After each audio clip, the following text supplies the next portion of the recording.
Oh. Good afternoon, everybody. Tom Stewart here. I'm with Liz Trotter. Our guest today is RJ Patel, and this is Smart Business Moves. I think I keep freezing. You are frozen. You are frozen right now. Can y'all hear me though? Yeah, we can hear you fine. All right. Well, there I am again, frozen. Nice. All right. We're going to have some fun today. That's going to be fun. Don't we always have fun? Yeah. No. Too often at my expense, but yeah, we always have fun. Well, you're always the instigator, so I mean. Thank you, RJ. Yeah. Oh my goodness. Thank you so much. I'm a soft target. You haven't been working out again, Tom? Is that what's going on? No. I was at the gym at 5:30 this morning. You can't tell? Soft target. I mean, you can't tell? No, yeah. I'm just. How soft are you? Sorry. You're just proving my point, Liz. Thank you. Yeah, you're welcome. All right. So what are we talking about today? Why are you here, RJ? What are you going to help us with? What are you going to help our people figure out, get better at? Well, Liz, I was thinking about it. I remember when we reached, hi, Dawn, when we reached a certain income level and we plateaued as we all have. Yeah. I was wondering, what's going on? And it was in that moment I realized my future is collecting dust because I wasn't moving. And I thought, how many people out there are like this? Mm-hmm. And I learned quickly coming to, I always want to say ARCSI, right, Tom? Yeah, well, there's a reason for that. You've been saying it for 20 years. Right? So I freeze so prettily, don't I? Yeah. Yeah. And I realized that I wasn't the only one. Yeah. And what I also realized later on, the why. Why are we all just stagnating? And that's because I realized as a businessman who even had other businesses before, I never planned out forwards. I never planned. And when I didn't plan, I planned to fail or I planned to stay stagnant. Mm-hmm. And no, I wasn't okay with that because I was too motivated to grow. The opportunities are here. I had this sense of my children are in college. I need to support my kids. I have a family. My parents live with me, so I support my parents. I needed income. Yeah. I had something that drove me to say, I need this, right? Yeah. But when I reached that basic needs stuff, I'm like, okay, can I have a toy? Yeah. Get comfortable. Right. Yeah. And so the motivation was, okay, what do I want to do? I enjoy travel. And if I can combine travel with soccer, that's a win-win for me. Yeah. Yeah. And so I started doing that, Liz, and I'm telling you, it's because I attended a lot of seminars. I attended a lot of workshops. I attended a lot of webinars online. And most importantly, I started planning. So you were planning with goals and specific outcomes in mind, rather than just showing up every day and doing it. Yeah, Tom, I equate that to, and we've all seen this, a new business will open up and they'll have this thing that blows air. It goes up, and then when the air stops, it comes back down. And then it goes back up, and then it comes back down. This motion, right? And that's how our businesses are sometimes, because the air in our business, air in us, is not consistent. It takes our emotions too high, too low. And it's hard to work that way because we all need a sense of peace, a sense of zen in order to succeed. Well, so talk to us a little bit about this, RJ. I don't know if you ever dealt with this, but I know one of the things I see with my people is that they are, many of them are very committed. They really want to grow. They want to do more. They want to do all of the things. And they work really, really, really hard, but then they get tired. Right. And so it's like, then they need to take a little bit of a break, and they are their own business owner, right? They're their own boss. So then they sometimes maybe take a break for a little too long. Paul Freed. Hey, Paul. Hey, Paul. You know, he You know, can't hear to say, see RJ. you Hey, Paul. you Boy, remember look at that photo. He's got that mafia look. He does. he wears it well. Yeah, He does. he does that too. This may have been a few years ago. Jonathan Potocnik was on the show, and he made the comment that as entrepreneurs, small business owners, we are all in a race with burnout, that we have to be able to realize a certain level of success before we burn out. And it's a matter of, are we able to make it work before we hit the wall and we just don't have anything more left? Yeah. And we do see that though, and people are tired. No such thing as mafia. Oh, that's what they all say. That's Bada what the bing. mafia says. So, Yeah. So, I know you too well, Paul. so in the context of planning, part of that is making it from a time frame standpoint. A lot of us kind of trick ourselves, and I'll do that tomorrow. We'll get to that next week. I've got, it's indefinite. We've got an infinite amount of time, and eventually we'll get there. And I was reading a book the other day that was kind of talking about this, and it put it in the context of evolution. That if we run our business that way, it's kind of like evolution. And if you look at Darwin, sometimes that works out good, sometimes that works out bad. Things are going to change, but it's going to happen slowly, and it's usually by accidents because of all the external factors. Evolving animals don't really control a lot of how that works. It's the stuff that's around them that kind of determines, this takes centuries to happen. And our businesses can evolve the same way if we just let it happen. But we can determine what our businesses look like in the future. A big part of it, though, is to realize that we don't have forever. We're in a race with burnout, and we need to make certain things happen, and we need to make it in a time frame. And it's like, I'm going to do this within the next 5 years, within the next year, and a year goes by, and it's like the same. You talk about the same thing. Well, I'll do it next year. Next year never comes. So Absolutely true. And the reason the burnout factor happens is because, and the procrastination also. One character of a Yeah. It's very true. Absolutely. Open mind. Yeah. Having Paul on here, Tom, is reminding me though of something. And it's reminding me about how you and I have, for large chunks of time, and for different portions of our businesses. I just love the way I freeze. It's so amazing. Yeah, I know. It's so awesome. And I'm trying to be really calm with my face today.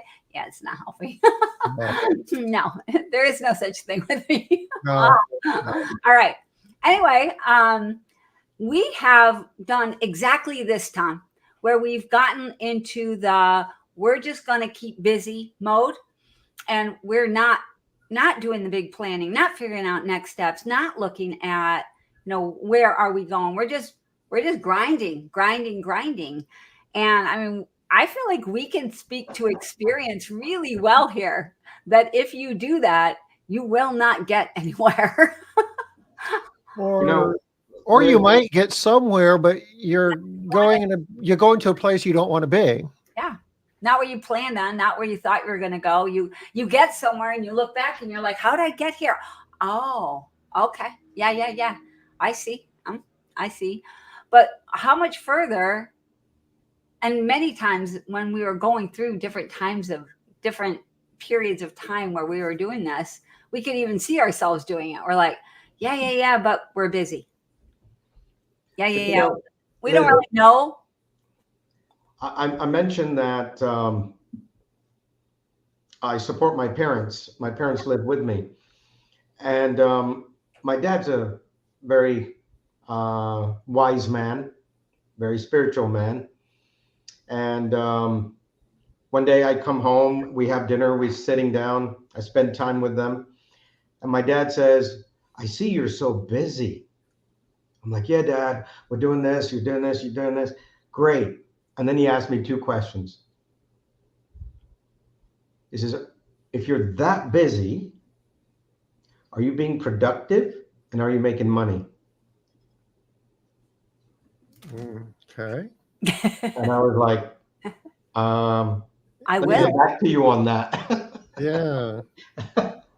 So being busy is great. Yeah. That's fine. But are you busy doing the right things? Yeah. Are you busy being productive, making progress? And at the end of the day, I know Paul will say this, if you don't make money, why are you in business? Are you really in business? Yeah, Uh, yeah. yeah. Are you just, you're busy working at a job and you're deluding yourself? Yep. Is Because this what you really meant for this to give back to you? Mhm. As much passion as you have for it?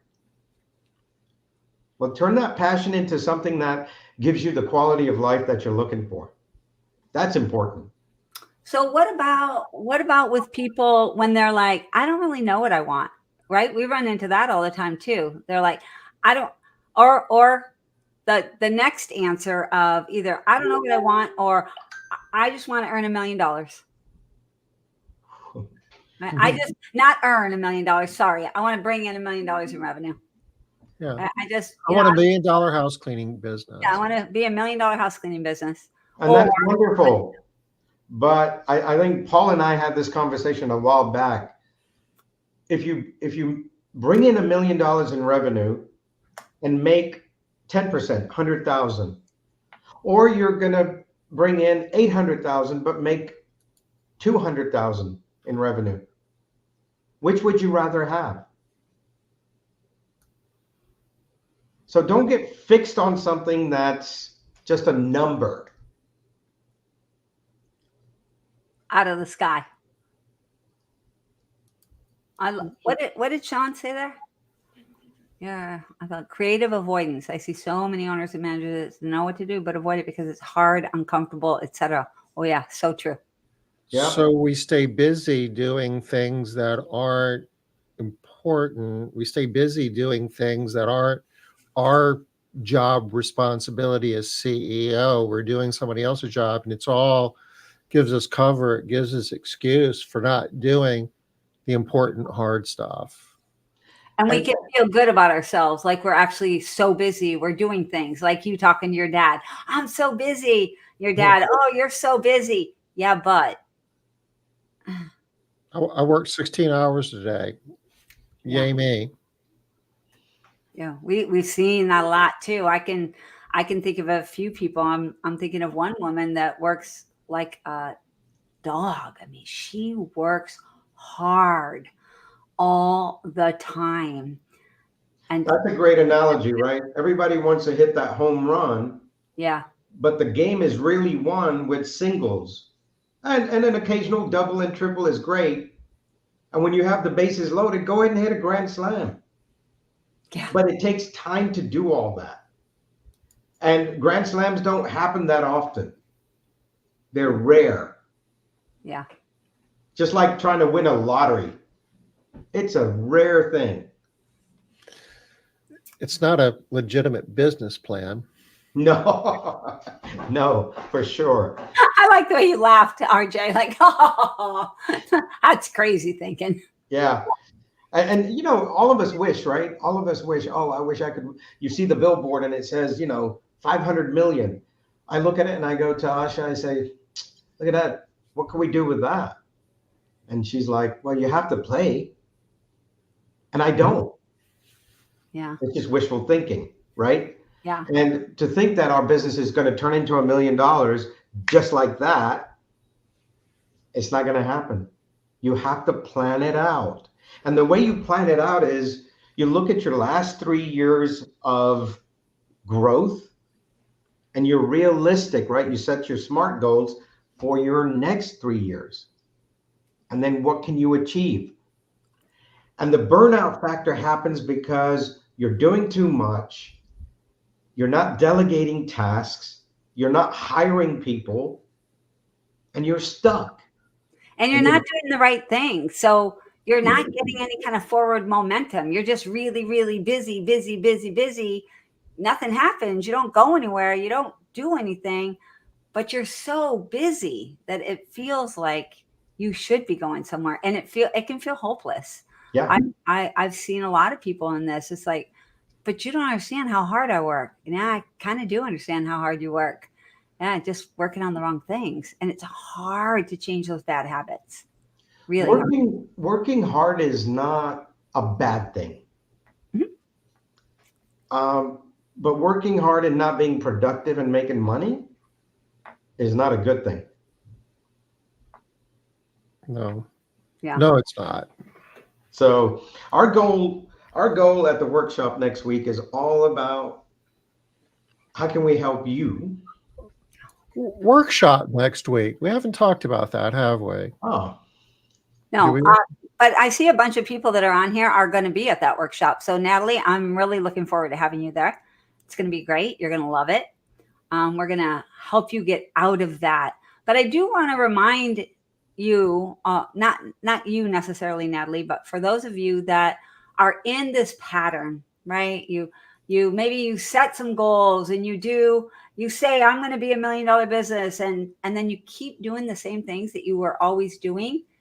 It's not going to happen. It's not going to happen for you because you have to make it happen. It's not just going to happen. Go ahead, Tom. Oh, we'll share a screen here. We're doing a workshop next week to address all of this. I think RJ was quoting John Wooden earlier when he said, failing to plan is planning to fail. And we don't typically plan because planning involves setting, definite goals within definite time frames, and there's accountability associated with that. And as entrepreneurs, as business owners, a lot of us just naturally kind of shy away from that. And if I just work hard enough and do this long enough, it'll eventually work out. And, we're basically just leaving it to lot. We might as well start buying RJ's lottery tickets if that's the way we're doing it. There's a different approach. We're doing a workshop next week that takes us down that path where we're doing strategic planning, and we're taking that and we're rolling it into forecasting, where we know what key metrics we need to be driving in our business in order to realize our strategic objectives. And then we turn it into a budget so we know what that looks like financially, and then we turn it into an action plan with accountability to create the framework, which it doesn't guarantee you're gonna execute. You still have to do the work, but you're a heck of a lot closer. At least you're in the ball game. You've got a real chance of doing it at that point. Whereas if you don't go through that process, you can pretty much be assured that next year is going to look like this year and the year before, and one day maybe. I'm wondering along these same lines. Have any of you, give me a yes in the comments if this is you, have any of you ever saw somebody else that is really successful and more successful than you, and you think to yourself, what? Like, I'm smarter than him. I'm smarter than her. Like, what? How is she making it happen and I can't make it happen? Or have you seen somebody who isn't able to do it and you see other people that are, and even with those two people, you're like, I don't get it. Why can't they do it and the other person can? Has anybody else seen that? Give me a yes if that's you. I'm just curious how many people we have on here that have seen this thing happen. Maybe not. We've seen it. I mean, We I can say this with confidence. I've seen it enough that anybody can do it if they choose to, and they can do it without having to work, inhumane hours. It's not. I mean, I'm not saying it's easy, but it's not so much how hard you work. It's how smart you work, and it starts with having a plan. And we've seen it. I mean, we've seen it time and time again. And the people that are having success, I mean, it's all over the board, but there are a lot of people that are having success not because of, they're just some, God-given, it's just playing the game. But, any of us could do it. But it's so hard. It can get so stuck. Even Paul, right? Even Paul, you're seeing. I mean, no, I mean, seriously, most people I think that see Paul, know Paul, would think that he's one of them. He's the smart people. He's able to do it. And I might look up to him and go, yeah, I'm not expecting to be able to be as good as him, maybe. Right. So but even the people that are what most people would consider really successful, even they're seeing how they're not as successful as they think they might be. I think it can happen to everybody. Wrong. What am I wrong about, Paul? You're not one of the people. You're just like the rest of us. I don't know. Everybody kind of has this. Natalie is saying the same thing too, and Tammy. Yeah, not. And when I say not, maybe not necessarily smarter, but you do think to yourself, I'm as smart as that person. It's not like I'm some dolt that can't figure anything out, but I'm at least as smart. I work as hard. I do all the things. You know what I think it is, Liz, that I think you get a pass. But I'm not as smart as them, so I have an excuse. And it's not about how smart. Yeah. Ooh, Tom, I didn't think of that. Ouch. But it's not. There's it's I don't even know what smartness has to do with it at the end of the day, because there's plenty of smart people out there that are really smart that aren't successful. It's not about that. It's about having the discipline to put a plan together and the discipline to execute on it, and learning as you go and improving the process. And I mean, for goodness sakes, we're not building rockets and flying into space. We're cleaning homes. It's not easy, but it's not the most complicated thing in the world. It's a matter of execution. And one of the things we have to get out of our minds and hearts is this is an actual business. It's not just a cleaning company, but look at it more as a business, and that you can build a business, an entity, and to do that, it takes everything: systems, processes, everything, training. But you have to remember, it starts here. And one of the things that I would say, I know what you mean, Liz, when you say I'm smarter than that person in the room or that one. Or at least as smart. But why are they more successful? But at the end of the day, only compare yourself to you. You have different goals. Paul and I have different goals. Paul likes different things. I like different things, right? I will shoot for everything that I want to do and try to earn the revenue or income amount that will allow me to do the things I enjoy doing in life. Tom, you'll do the same thing. Liz, you'll do the same thing. All right, but I have a question here. Okay, so I like the point that you're making here, RJ, but I think not everybody is motivated by what they want to have in the future. Some people are more motivated by the pain that is pushing them. So I'm just curious here, the people that are here today on Smart Business Moves, are you more motivated by pain? Like, oh, things are so bad that I have to make a change? Or are you more motivated by the thing you see in the future? It's like, ooh, I want that. And you're going to go for it. Tell me future or pain in the comments, y'all. I'm really curious who we have on here, because there's completely, yeah, Tanisha, pain, right? Dawn, future. Different kinds of business owners and different things can get you going. You got to know what that is. Are you motivated by the pain? Are you motivated by the future? Because if you don't know that, sometimes you're working yourself the wrong way. If you know, go ahead, Tom. From a sales standpoint, if you like read all the junk email you get from people that are doing outbound marketing, 80+% of them are focusing on the pain. From a sales standpoint, pain sells. Yeah. It's like if we're not comfortable, we're motivated to fix that. Once we get comfortable, for most of us, we're comfortable. We're not really moving towards anything. We just want to get away from the pain.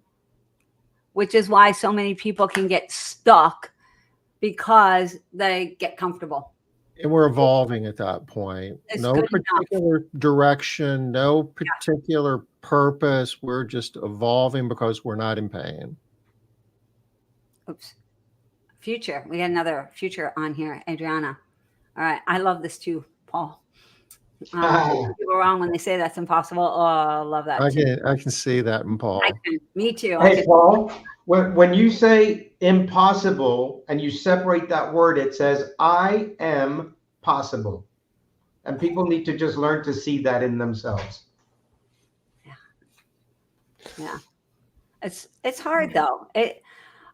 I got one more question here for y'all. I really want to know if you could please post for me, put in the comments, do you find this to be true? Yes or no? That one of the biggest things that holds you back is your ability to do things differently than you've done them in the past. Changing how you do things. If that's you, yes, that's me, or no, that's not me.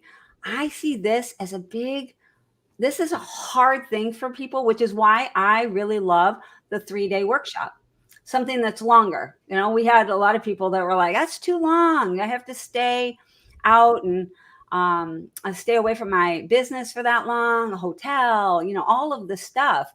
But we've all heard that we've got to get out of our own way, right? We've all heard that, got to get out of our own way. And everybody's like, yes, I have to get out of my own way. But when I ask you, what do you need to do to get out of your own way? Guess what the answer is? I don't know. Well, you know what you got to do to get out of your own way? Stop doing things the way, well, nobody else though, just Natalie, Tanisha, Paul, Adriana. Is that y'all? Jamie. Yeah. Well, she, you can see she's a driver too. I think Natalie's really nailing it here though, because she's talking about a specific type of reluctance to change, fear. And I see this a ton. People don't want to change because they don't want to break something. It might not be working the way that they want it to. They might want more, but there's always that fear that if I change, everything might fall apart. I forget about this. I don't have this one. This isn't one that I have, but I see this in my circle members. They're afraid. Yes, absolutely. They're afraid that they're going to break it. And if you don't have a plan, and if you don't have a forecast, a budget, I mean, if you got the framework, it's a lot easier to get beyond that fear. It's like fear of like exploring, going for a long walk in the woods. If you don't have a map and a path, you could get lost and never make it back. But if you know where you're going and know what to expect and what it's going to look like on the journey, it's a lot easier to manage that fear. Oh my gosh, we got some good stuff on here, y'all. Look at this. I think I have a fear of leaving people not as successful behind, like family members and stuff. That's good. That's good. I know other people that have that too. Oh yeah, I don't want to mention that person, but that's a good one. Sometimes it's hard because you think they're going to look at you like you think you're better than them, or you think you're all that. But in reality, Tanisha, don't you think that they really, really want you to be successful? Because if you can do it, maybe they can do it too. Maybe, or maybe you're afraid that they're going to think, how is she doing that? I'm as smart as she is. Yeah. I could be able to do that. Ooh, this is good too, Jamie. Tanisha, I have a question directly for you. You said that you're afraid of leaving people sort of behind, right? But if it's their choice not to travel that same journey, why do you worry about that? And tomorrow, if you needed to pay your mortgage and you didn't have the funds, would they pay it for you? No, no, they're not. They're not going to be able to. And Tanisha, I know you and I have talked, and you told me that one of the things that was inspiring to you is hearing how other people send their family members money. That's an inspiring thing for you. So a way to possibly for you be able to get over that fear is you don't have to leave them behind. You can kind of bring them along with you a little bit. This is Trisha Lake, right? That's Trisha Lake, y'all. She brings her people, but actually, I'm going to bring up Trisha here real quick for a couple of different things. So most people look at Trisha and they think, wow, she's so successful and she did all this stuff and she has all this, does all the things and always growing and blah, blah, blah. True. But Tom, we have seen her also just be so stuck based on what you said, afraid of blowing it up. When you have a lot, you have a lot to lose. Yeah. Right? It's not just that now you're bulletproof. She doesn't feel bulletproof. She feels like she's got to keep driving, keep pushing, keep building because there's a lot of people counting on her, a lot of people depending on her, a lot of people who could be hurt if she doesn't make it. Yeah. You had what Jamie said just a moment ago, fear of being successful. I think, Jamie, I would encourage you to try it. You might find that you like it. I think it's funny because anybody on here know Jamie? Anybody currently think Jamie is successful already? This is a funny thing too. How many times are other people thinking you're successful? You don't see it that way. How many people do we know, Tom? Chris Willick pops into my mind for this one. He wanted to hit that $1 million in revenue, wanted to hit that $1 million in revenue. He hit $1 million in revenue and was like, now what? What's the big deal? What's the big deal? I don't get it. This is nothing. What? Now what do? I hit the goal and he was comfortable. Back to RJ's point, right? Just got comfortable. Didn't have any pain back there pushing him. And he had to really get focused in on what more does he want for himself. There's always another hill to climb. And as the situation changes, you need to adapt and change your plan. But you never get to a point where there's nothing else to do unless you choose to do that. And most entrepreneurs aren't wired that way. That's true. Yeah, and you speak about wired, right? And when we speak about wired, it's up here. That's what we're referring to in the mind. Yeah, right? That's it. Absolutely. And so we do have to rewire our thinking. And like Tammy is saying, I figured out that leaving my blue collar roots behind is scary. And, I'm not sure why. Maybe Tammy, you can explain that a little bit. But do you think you'll lose friends? Do you think you're going to lose family? Do you think something's going to happen? I've seen this before. And I don't know if this is where Tammy's coming from, but in the context of the workplace, I want to show my team members, I want to show my people that, I can clean a house too, and I can do all the hard stuff. And Oh, You know, yeah. in reality, your people don't want you to be doing that. They want you to be the CEO that their company needs to create, the better jobs and to grow Yep. the business and, you More know, opportunities. right, right. So And then you create a career ladder so you can bring them up with you. all You're in all your organization. all the people that you're afraid might be looking at you, negatively for that, or for the most part, are rooting for you to, move on and grow, because that's, to their benefit too. All right. So I'm curious for everybody here. What do you think for you? What is the number one thing that keeps you from? And if you can't get number one, give me one, two, three, whatever. But if you can get to that one, the thing that keeps you from not playing full out, from not going all the way, from not setting the goal and then actually working the goal, because how often do we see that people the beginning of the year, same thing with your new year's resolution, right? Set the new year's resolution, 2 months in, what was it again? Can't remember.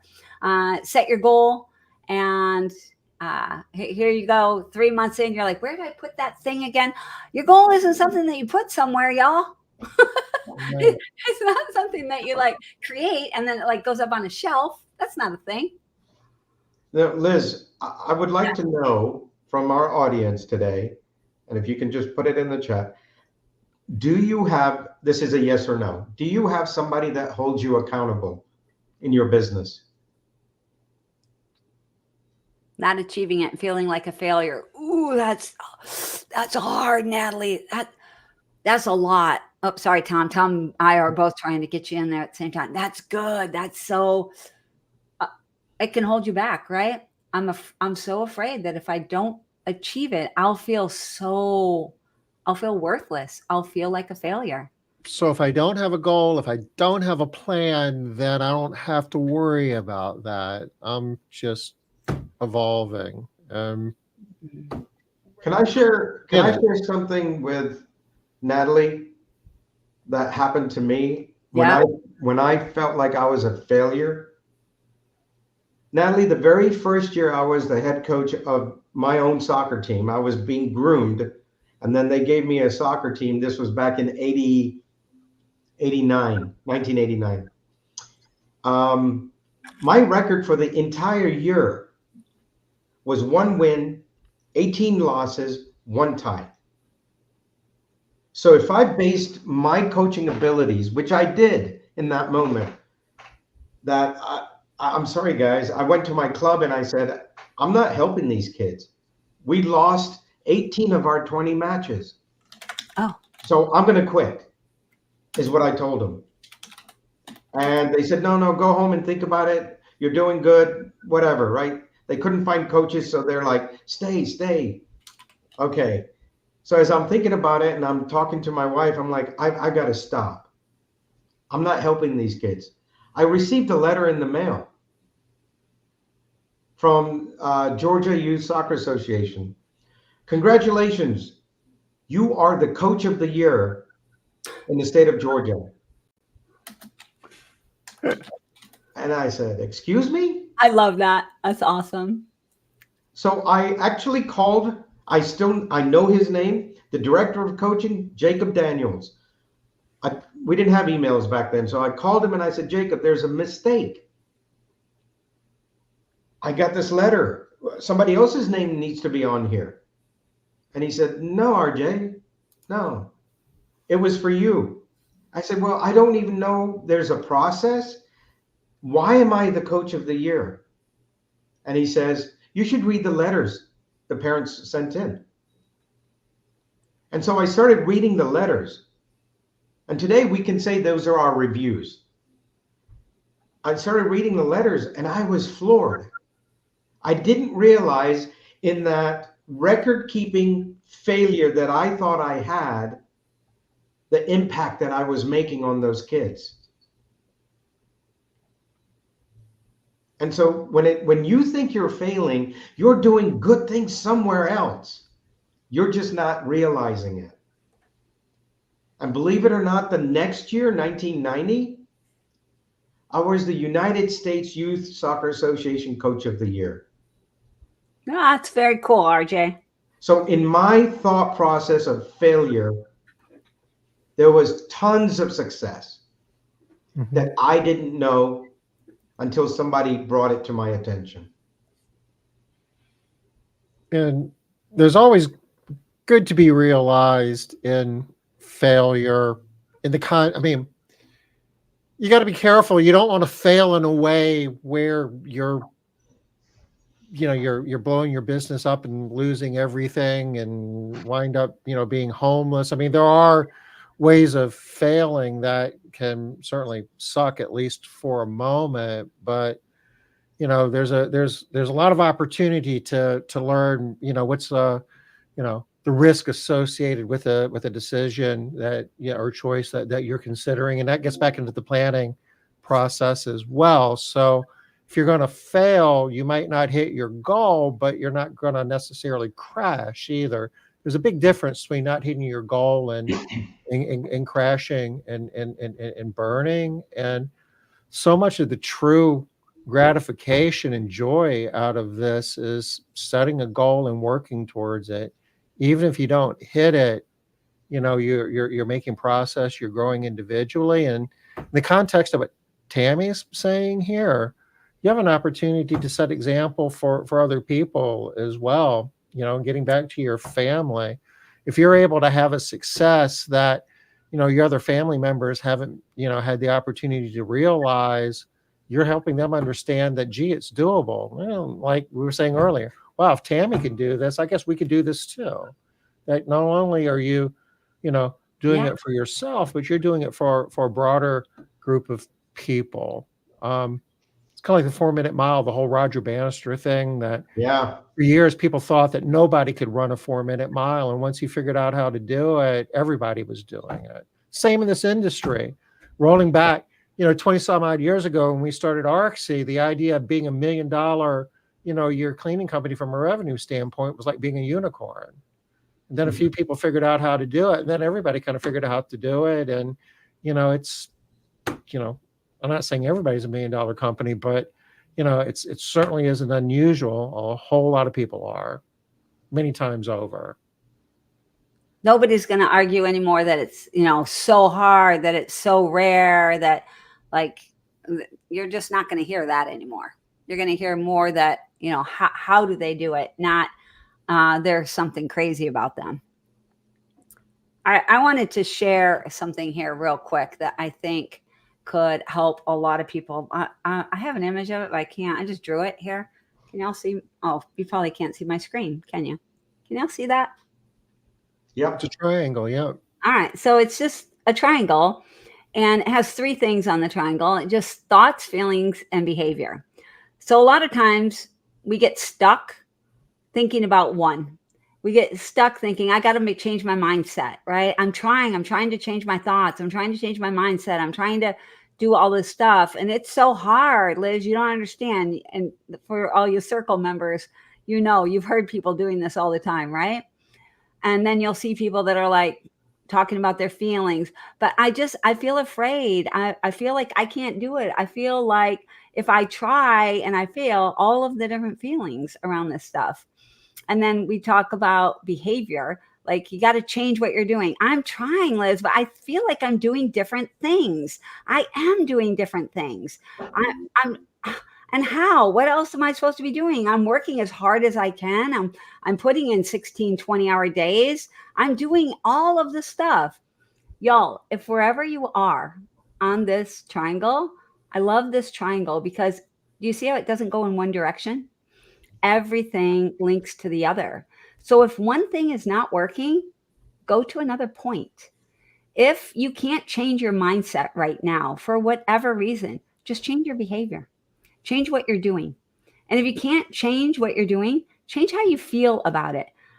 Choose to feel good about whatever it is that you're doing. You don't have to change just the one that keeps holding you back.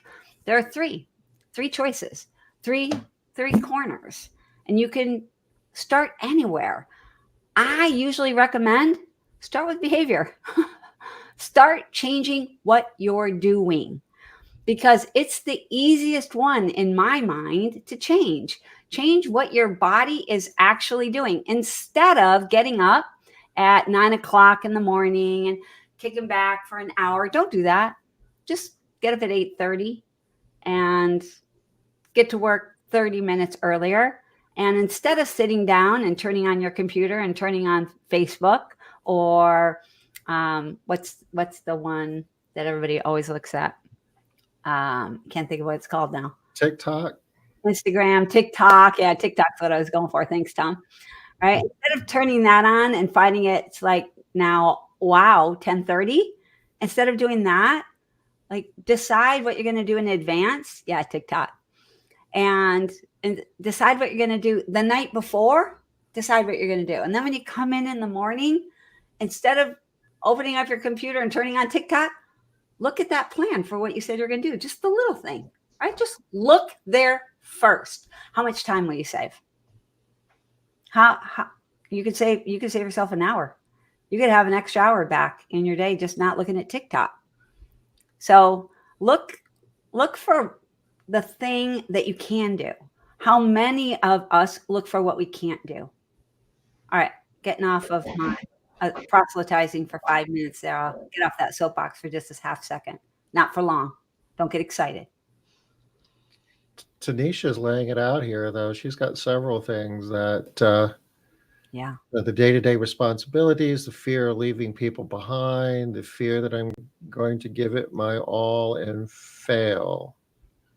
That's the same thing Natalie said, right? The fear of doing it all and it doesn't get you there, and now you're even worse off. Yeah. Jamie, what does Jamie say here? I should say, I'm afraid of maintaining the level of success that I have created, all while trying to be better than I was the day before. No, I don't get this. Tell me more about this. Afraid of maintaining the level of success that you've created, all while, what are you afraid of? It's well, the maintaining level of success, could that be like the more you have to lose? Like the Trisha Lake thing. Yeah. Yeah. Yeah. Or the Bob Dylan song that I guess is the inverse of that. When you ain't got nothing, you ain't got nothing to lose. Yeah. The more you have, the game changes for sure. Ooh, I love this one too. Oh, it's one of my favorites. Yeah. I've not failed. I've just found 10,000 ways that won't work before you found the one that did. Yeah. Mm-hmm. I love that too. So good. So I just really want to encourage everyone that if you know that it's just not working for you for some reason, don't get stuck there. Don't get stuck that it's not going to work for you, that it can't work for you, that whatever that is, don't get stuck there. It absolutely can work for you. It absolutely can be you getting all of the things that you want. Just going to have to make a change.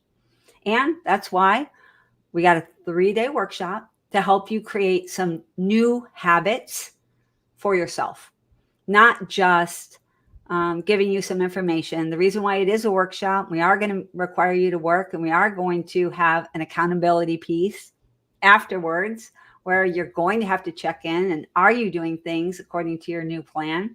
Because that's what's going to work. You got to do something different, y'all. Many of life's failures. That's why we'll see you there. That's great, Denise. I'm glad. I'm super happy to. And so y'all, Denise said to me today, I said, I really want to hear like a commitment from some of these people that they're going to follow through on the plan. And you know what Denise said to me? She's like, Liz, do you want me to put that in writing? I'll put it in writing. I'm going to set my plan. I'm going to work my plan and I'm going to do it. I was like, I didn't even think of that, but yes, dang it, Denise. I do want to see that in writing. That's amazing. Get it in writing. Like, let's see what you do there.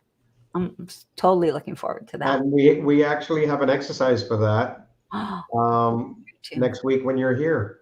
Ooh, okay.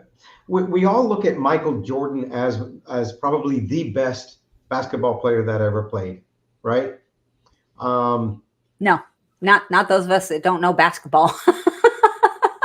Well, those of us that, I don't know if Paul from New Jersey would agree with that because, he may have a different player, but Michael Jordan is probably the most respected and considered the best basketball player.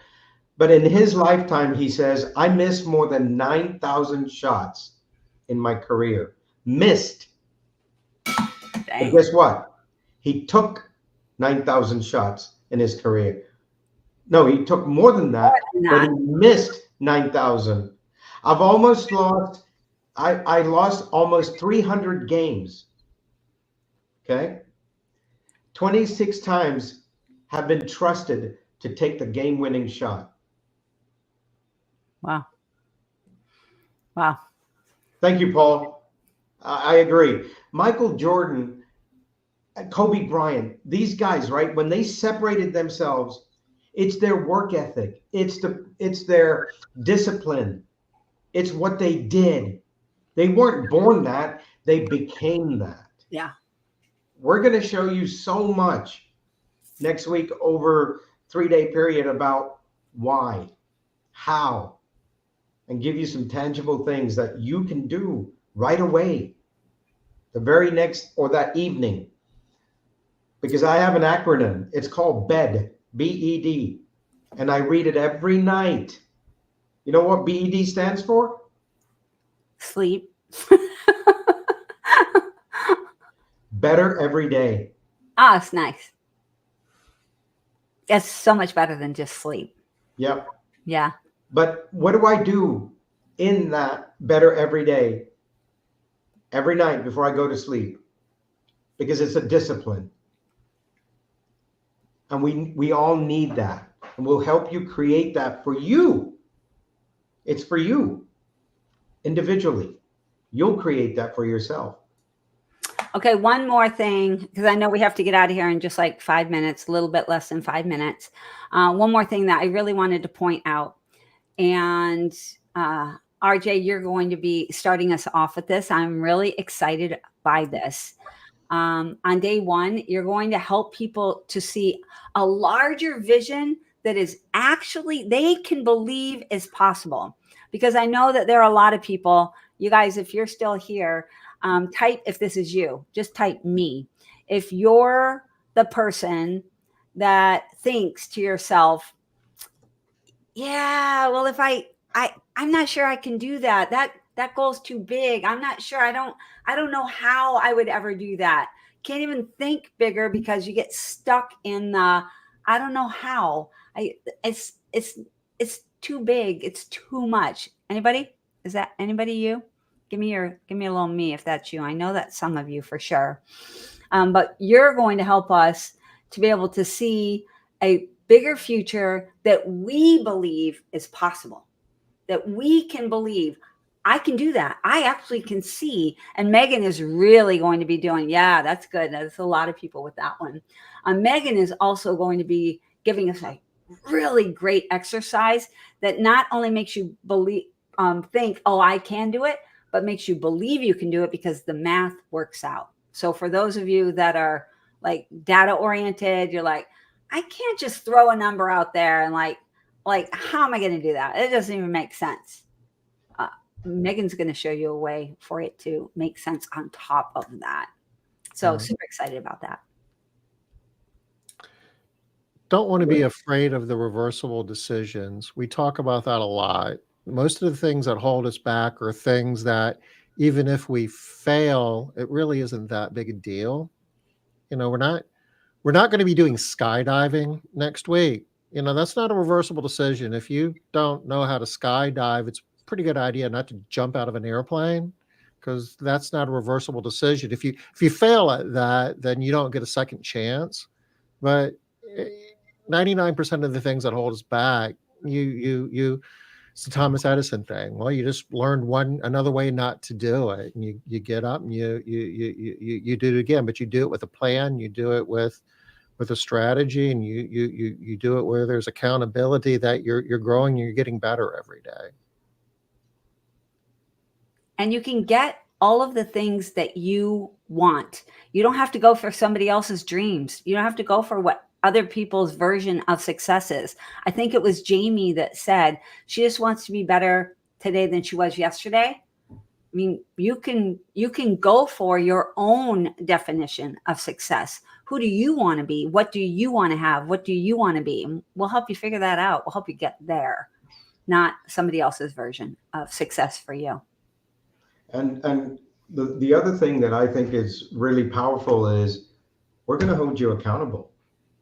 We're going to check in with you after 90 days, 180 days, and 270 days to make sure you're on track. So if you need an accountability partner, you're going to get that. I dropped the link to the page that has more information, details, the opportunity to sign up. It's in chat. We're going to be starting next Wednesday. So what is that, like a week from today? We'll be wrapping up day one, right? Yeah. And Tom, we welcome you to the Atlanta area. We are in Kennesaw, Georgia. Beautiful town. And the fall weather is going to be absolutely gorgeous. So excited. So come on down. Let's go. Paul, get down here. Yeah. All right. And for those of you that aren't going, you're like, you're not going for whatever reason, you're traveling, you can't, you got to get whatever your reason is. Take what we talked about today and make a change. Do something different. Make your 2025 be what you want it to be. Make it happen. Don't just hope. Don't just pray. Don't just wish, but set a plan for yourself. Make something happen. Yes, please do. Yeah. Everybody. Okay. So we are at the top of the hour. We are. All right, y'all. Look forward to seeing. I see a bunch of you on here that I'm going to be seeing next week. So look forward to seeing y'all in person. Everybody, bring me something cool. I was trying to think of something cool, but bring me something. All right, y'all. Talk to y'all soon. See you tomorrow. I'll bring you some ice. That'll be cool. Ooh, I like ice. Ice is good. All right, y'all. Bye now. See you next week.